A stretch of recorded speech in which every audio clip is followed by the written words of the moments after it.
was gonna make a post, I think mostly dedicated or directed to the players on my teams in NCFC Chatham, my U14 boys and girls, but I think it deserves a wider look.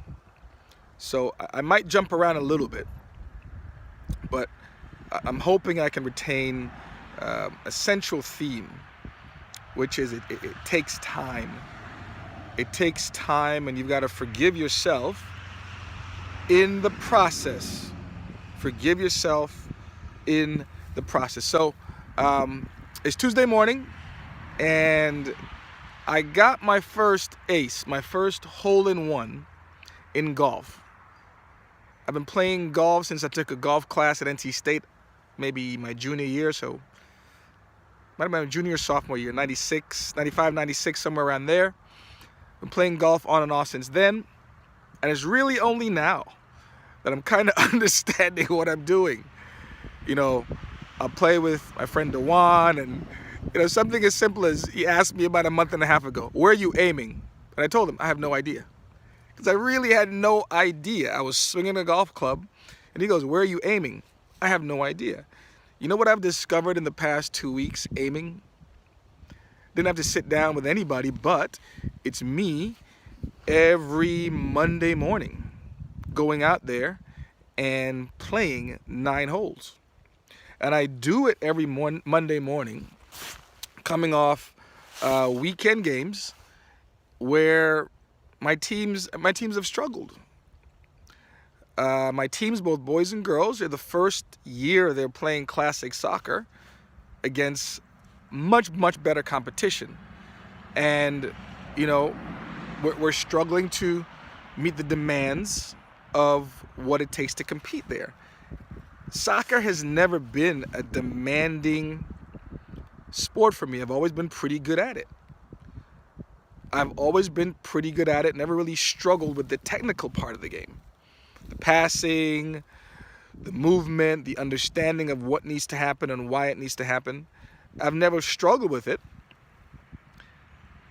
And so I've never struggled, actually I take that back. So I've struggled, if I have to admit it, 22 years of coaching, relating to players, really, and the pit of me. As a coach, of course I relate to the players and try to help them the best that I can. But it's tough sometimes to understand why they can't see X or A or B or C. Of course, as a coach, you try to help them and make sure that they're learning the skills to see A, B, C, or D. But as a soccer player, as far as I can remember, I've always seen A, B, C, or D. I've always seen what's going on the other side of the field. And I've always known that somehow the ball needs to go there. I've always been an athlete. I've always thought like an athlete, a very good athlete. And I've always brought my athletic understanding and just my intelligence to soccer. So sometimes in 22 years, it's difficult for me to understand why others don't. So I'm in a situation where I'm teaching players who perhaps have never seen A or B or understand why these things have to happen. And so I go, okay, how do I put myself into their frame mind? How do I get their frame of reference so I can better understand and better reach them? Because, again, this sport has never been a struggle for me. The struggle has always been, reacting to situations. Like I haven't done this or I haven't done that consistently. Like my sophomore year at NC State, didn't play well. Didn't play a whole lot. I remember scoring a hat trick on a Wednesday afternoon game. Might have been against ECU or Catawba or one of those schools. And feeling extremely disappointed. My sophomore year, I scored more goals and had more assists, and I played less. And I was absolutely miserable.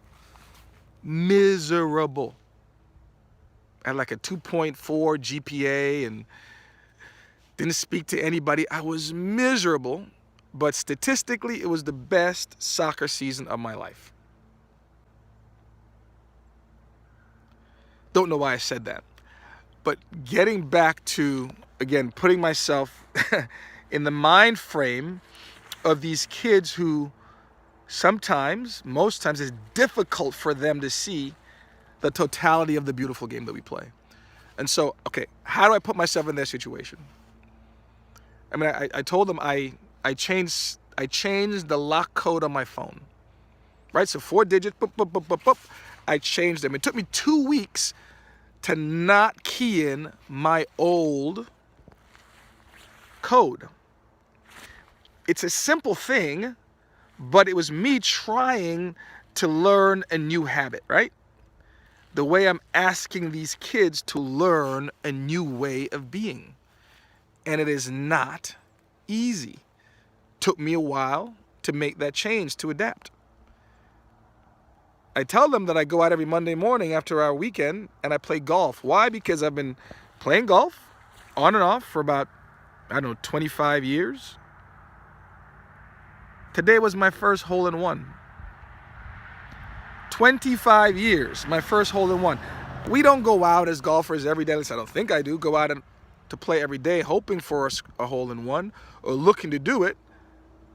But I know what I've been doing consistently over the past month and a half, every Monday morning or so, or at least once a week. I've been going there trying to think about using my intelligence, just about life, and the things I understand about how my body moves, so also my athletic ability, and trying to figure out how can I do this thing a little bit better. This thing that I think I know. Soccer for them, but golf for me. This thing I think I know. I think I know how to swing. I think I know how to do it. But it's the act of engaging the process. The act of focusing in every time I'm out there. What am I doing? What happened now? Why did the ball go right? Why did the ball go left? And actually now realizing, oh, this is why. Or this is how. This is why it happens. Or this is how it can happen better. And so it's no coincidence, after a month or 2 months of consistently being on the golf course and focusing in and challenging myself and being diligent about what is happening, understanding it, that something like this happens. It's not something you plan for. It happens because the work and the work stays consistent. So for my players, again, the minute this happened, I'm like, I've got to share this with you guys. It's about the work. We are, since August, September, October, November, 4 solid months into a new process. And just like my phone code took me 2.5 weeks to not key in the old thing, or so we relate that to soccer, not doing the old habits is going to take time. I say that to you guys, and sometimes it might come after a frustrating moment where I go, oh, I wish you'd done B instead of A. But I understand it takes time. I understand it takes time, and I want you to understand it takes time. It took me 25 years to get a hole-in-one. It's taken me 25 years to understand what I'm doing as a golfer. I'm getting a little bit better at it, but any golfer watching this knows that tomorrow I'm going to go out and I'm going to shoot 155. Because sometimes that's just the way life is. It's not a straight line. Sometimes it's not better and better every day. Sometimes it's better and better, and we go backwards. And then we go forward, then we go down, then we go up. It happens. But you've got to maintain the process. What happened this morning at 10:30 on hole 3 at Twin Lakes Golf Course was a month and a half of consistent effort. It wasn't consistent effort to try to get a hole-in-one. It was consistent effort to try to be better. And then glory happened, wonder happened, magic happened, life happened.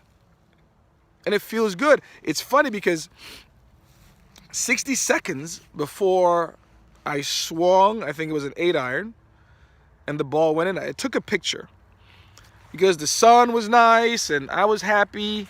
60 seconds before I swung the club, and golfers understand this, you put yourself in a mind frame. I just stopped there, took a selfie, and acknowledged that this is a good day. I feel good. The sun is good. I look good. You know what I'm saying? I look good. The sun came out, it's the right light. I look good. Let me take this picture and acknowledge life.